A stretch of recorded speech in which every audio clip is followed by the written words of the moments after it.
Barchaga salomlar. Bugun sizlar bilan yana men o'sha Nomradin editor Nurbek bo'laman va bugungi videomizda biz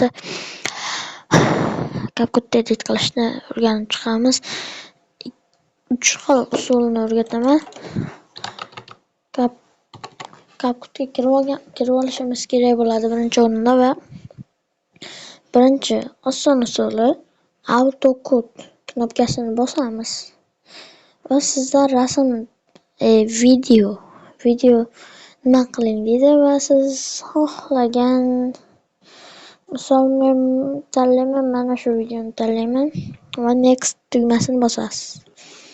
Va chicha kutganingizdan keyin shu to'ladi. Va mana menda deyarli to'ldi.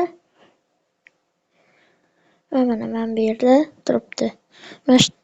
Mana pastdagi rasmlardan xohlaganingizni tanlaysiz va edit bo'ladi. Birinchisi mana.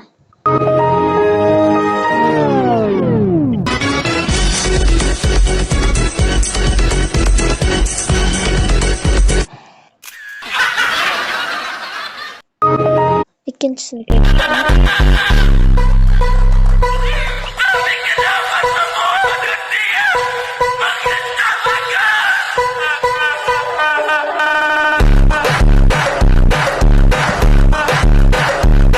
ve üçüncüsü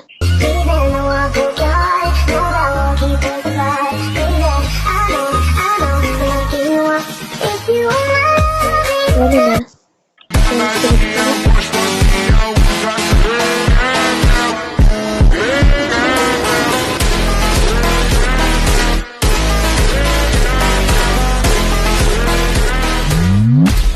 Ve mana birinchi editni ham ko'rdik. Ikkinchi edit pastdagi templates bölümüge o'tasizlarda editlar turadi. Misol uchun men tanlayman.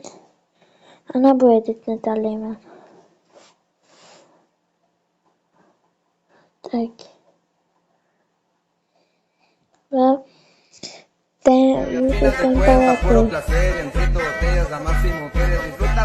templateni bosasizlarda xohlagan rasmingizni tanlaysizlar.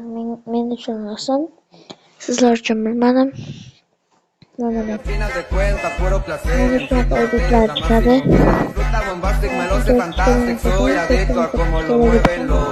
Mayli. Va keyingi usulni o'rgataman.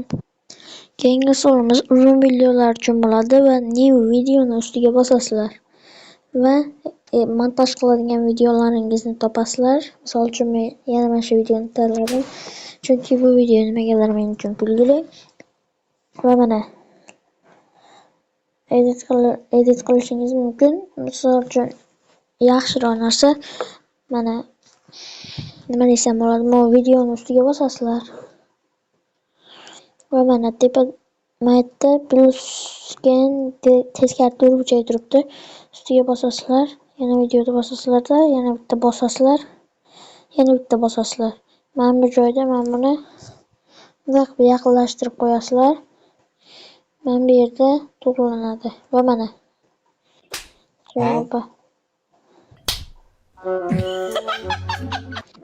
Videoga like bosib, kanalga obuna bo'lib qo'yishni unutmanglar. Keyingi videolarimiz oldinda CapCutni to'liq obzorni qilishimiz uchun shu videoga 10 ta like yozishingiz kerak bo'ladi.